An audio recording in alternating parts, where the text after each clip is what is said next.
sur le terrain, tu mets un double pivot, Modric, Tchouaméni. Il y a un problème d'équilibre. Défensivement parlant, franchement, je suis désolé, c'est une équipe qui est trop vulnérable. Ils ont subi 12 tirs en première mi-temps. Ils ont subi 12 tirs en première mi-temps. Patessi, c'est le joueur qui a réalisé le plus de passes. Patessi, c'est le numéro 6. D'ailleurs, Patessi, il est numéro 6 devant la défense. Que quelqu'un le presse, que quelqu'un l'empêche de jouer. 93% de passes réussies, il n'y a aucun joueur du Real qui met le pressing sur lui. C'est pas normal. Il a dribblé 3 joueurs, il a tout fait. Quand il vient, il célèbre bang, bang, bang, bang, mais il a raison. Il a raison. Le but est sensationnel. Salam, salam, outsider, le débrief commence maintenant. Le Real Madrid l'emporte aujourd'hui 2-1 à domicile face au Rayo Vallecano et si je ne m'abuse, le Real est à égalité de points avec le Barça. Cependant, avant de commencer ce débrief, j'ai d'abord envie de présenter mes condoléances à toute la communauté du Barça. Hier, le match du Barça n'a pas été débriefé tout simplement parce qu'il n'y a pas eu de match. Triste nouvelle, les Couleurs ont perdu leur médecin-chef qui est décédé hier. Donc, le match a été annulé pour des raisons exceptionnelles et qui sont très compréhensibles. Je finis toujours mes débriefs en vous souhaitant la bonne santé. De ce que j'ai pu lire sur les réseaux sociaux, je ne sais même pas si c'est la vérité ou pas, mais apparemment, le médecin a eu l'occasion de passer la journée avec les joueurs et tout, normal, et ils l'ont perdu par la suite durant la journée. Ça montre à quel point, en fait, la vie elle ne tient qu'à un fil et que de temps en temps, on a l'impression qu'il y a d'autres choses qui sont plus importantes, alors qu'en réalité, il n'y a que la santé qui est importante, en fait. Je tombe malade demain, il n'y a plus de débrief. Tu tombes malade demain, il y a des gens chez toi, ils sont tristes, en fait, tu vois. Donc, vraiment, la santé, la santé, la santé. Donc, voilà, une pensée à toute la communauté du Barça, en leur souhaitant de se remettre mentalement, surtout mentalement, parce qu'un médecin, c'est important. Un médecin, c'est quelqu'un qui passe beaucoup de temps avec les joueurs. Mentalement parlant, ça ne doit pas être simple pour eux. Donc, voilà, beaucoup de courage à vous, les Couleurs. De leur côté, le Real, aujourd'hui, devait jouer. Donc, du coup, sachant que le Barça n'a pas joué, le Real en gagnant aujourd'hui, ils reviennent à égalité de points avec le Barça. J'ai envie de dire, globalement parlant, une bonne performance de la part du Real dans une semaine assez compliquée où le Real va devoir jouer face à l'Atlético de Madrid cette semaine en Ligue des Champions. Le Real n'a pas bougé de Madrid. Ils n'ont pas bougé de Madrid. Ils sont restés à Madrid pour montrer que c'est les jefes, c'est des bandits, c'est des gangsters. C'est une équipe aujourd'hui, elle est venue face au Rayo Vallecano. C'est un derby de Madrid. Le petit derby de Madrid, normalement. Ils ont mené 1-0 à la mi-temps, c'est ça, 2-0 à la mi-temps. En première mi-temps, tu regardes le Real jouer et tu te poses encore les mêmes questions constamment. Pourquoi est-ce qu'ils sont aussi fragiles défensivement?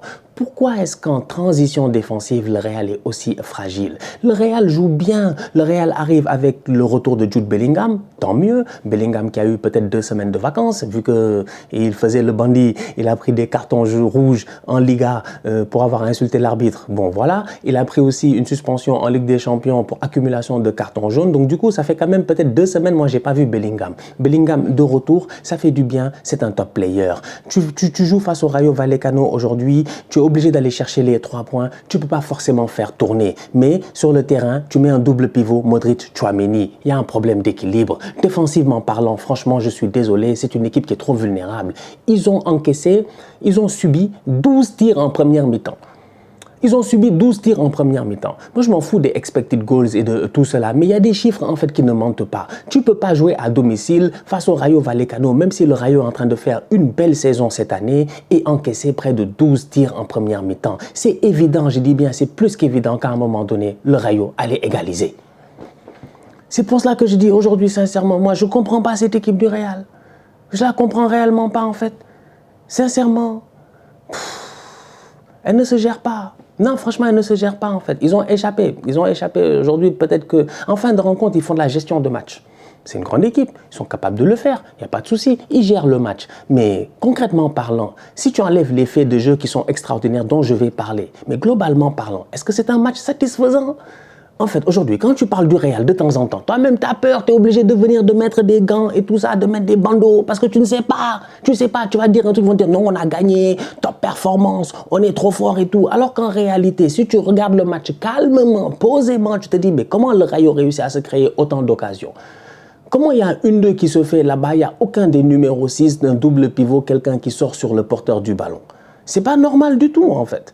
Le Rayo peut avoir des regrets. Je pense qu'une équipe avec un peu plus d'efficacité offensive, avec un peu plus de talent offensif, aurait fait un meilleur résultat aujourd'hui à Santiago Bernabéu. C'est ce qui m'amène maintenant au travail offensif de ces joueurs du Real. Un Real qui joue en 4-3-3, mais en réalité en 4-4-2, en phase défensive. Rodrigo redescend très très bas. Tu as Tchouaméni, Modric, tu as Bellingham qui va coller sur le côté gauche. Tu as Mbappé et Vinicius qui sont devant. Ces deux-là qui sont devant, quand ils sont en transition défensive, il faut qu'ils pressent.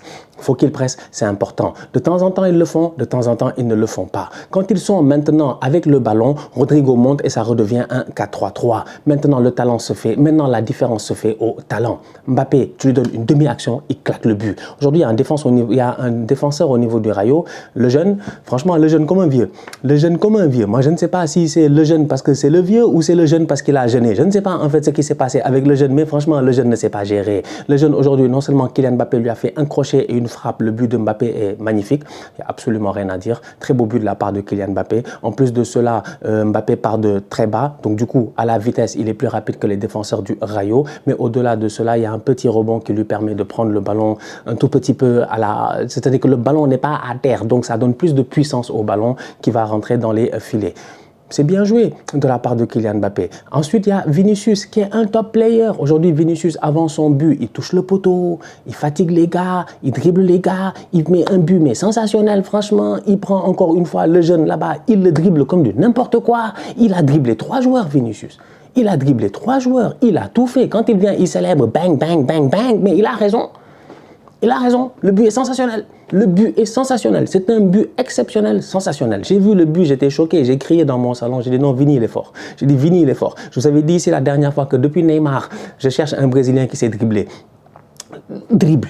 Je dis pas rapide, efficace, buteur. Non, non, je dis dribble. C'est-à-dire que le boy, il s'arrête, il te regarde, je te regarde et je te dis, je vais te dribbler. Et tu n'y peux absolument rien. C'est ça, Vinicius Junior. Aujourd'hui, il prend 3 joueurs du Rayo Vallecano. Il les fait danser. Il les fait danser. Les gars ont dit que les boys du Rayo ont fait danse avec les stars. Je dis bien, Vinicius Junior, de temps en temps, il se réveille, et il décide que tous les boys contre qui il va jouer seront des tocards. Aujourd'hui, son but est magnifique. La finition est sensationnelle. Ça permet au Real d'avoir 2 buts d'avance. Le Rayo a égalisé, n'a pas égalisé. Le Rayo est revenu à 2-1. Le Rayo aurait pu égaliser, mais le coussin d'un but a été suffisant. Maintenant, on peut parler de la résilience de cette équipe du Real-là, qui a été résiliente pendant 90 minutes, qui a tenu globalement parlant. Un bon match de la part de Luka Modric. À chaque fois que je dis un bon match, c'est en phase offensive. En fait, moi, je ne vois pas le bon match en phase défensive de la part du Real aujourd'hui. Asensio, il est sur le terrain, il est à domicile. Sa performance est une des peut-être des mauvaises performances de ces derniers temps, alors qu'Asensio, normalement, c'était devenu un tout petit peu une genre d'assurance tout risque. Aujourd'hui, il ne se gère pas trop. Voilà. C'est compliqué. Franchement, c'est le Real, quoi. C'est le Real, c'est des bandits. Je ne sais pas, je suis fatigué d'analyser cette équipe. Parce que des fois, je m'assois, je dis, attends, eux là, ils ne jouent pas un football incroyable, mais ils gagnent. Quand il faut gagner, ils gagnent. C'est comme ça qu'ils vont faire, ils vont taper l'Atlético cette semaine. Et personne ne va comprendre ce qui va se passer. On ne sait jamais. L'Atlético a perdu de son côté face à Getafe. J'ai vu la première mi-temps du match, j'ai raté tout le reste. C'est dommage. Parce qu'après, j'ai switché pour regarder Chelsea face à Leicester. J'ai vu la première mi-temps du match de l'Atlético. J'ai trouvé ça intéressant et tout. Je me suis dit, allez, vas-y, en deuxième mi-temps, ils vont gérer. Effectivement, ils ont mené au score 1-0. Ils se sont fait reprendre de 2 buts. Correa a pris un carton rouge. Donc, défaite de l'Atlético face à Getafe. Le Barça qui ne joue pas. Le Real qui prend les 3 points. Je pense que le Real s'en sort bien aujourd'hui. Au classement, ça va leur faire du bien, surtout avant ce match face à l'Atlético, normalement en Ligue des Champions cette semaine. Donc voilà, globalement parlant, voilà, c'est ça le match du Real aujourd'hui. Franchement, bon match de la part de Vini, très fort, très très fort. Mbappé, très efficace. Mais après, à un moment donné, en deuxième mi-temps, ils peuvent tuer le match, mais malheureusement, ils ne le tuent pas. Mais au moins, ils n'encaissent pas l'égalisation. Donc, au moins, ils partent avec les 3 points. Ça, c'est important. Il va falloir régler cette dynamique au milieu de terrain-là. Il y a beaucoup trop d'espace. C'est un Real qui subit beaucoup trop d'occasions, alors qu'il devrait en subir beaucoup moins. C'est pas normal. Tchouaméni, Modric, Bellingham, va falloir que les gars réussissent à trouver un moyen là-bas pour densifier l'affaire, pour qu'il y ait un peu plus d'agressivité. Parce que tu regardes au niveau du Rayo aujourd'hui, comment il s'appelle, Jazz, Gumbao et puis Pathé 6, ils étaient tranquilles. Ils étaient vraiment tranquilles. Pathé 6, c'est le joueur qui a réalisé le plus de passes. Pathé 6 est numéro 6, d'ailleurs, Pathé 6, il est numéro 6 devant la défense. Que quelqu'un le presse. Que quelqu'un l'empêche de jouer. Il est là tranquille, le ballon viendra, il donne à son gardien, le ballon revient, il l'ouvre là, il fait ses passes à gauche et à droite, 93% de passes réussies, il n'y a aucun joueur du Real qui met le pressing sur lui. C'est pas normal, en fait. Donc il y a des trucs que moi je vois, franchement, c'est... Si tu analyses le football de manière juste au-delà de l'émotion, tu te dis, ah les gars, vous vous gérez pas. Si tu tombes face à une équipe qui est forte, ils vont te mettre les buts que le Rayo n'a pas mis. Statistiquement parlant, je suis même curieux de voir. Le Real finit à 1,60 d'expected goals, le Rayo à 1,02, 20 tirs pour le Rayo, 6 cadrés, c'est trop. 20 tirs pour le Rayo, 6 cadrés, c'est trop. À domicile, tu prends 20 tirs. Cadré ou pas, c'est trop. En fait, ils ont eu trop l'opportunité de te faire mal. C'est pas normal. Donc voilà. En attendant de voir ce que ça va donner en Ligue des Champions cette semaine, je pense que c'est tout. Hein. Je pense que c'est tranquille. Je les attends en Champions League. On les connaît, c'est des gangsters. J'attends que ça. Real Madrid, Atlético cette semaine. J'espère que vous serez là. Je serai là. Sinon, d'ici là, la famille, on continue à liker, on continue à partager. On s'abonne, on s'abonne, on s'abonne. On est ensemble, on reste en santé. C'est toujours le plus important. Tous outsiders.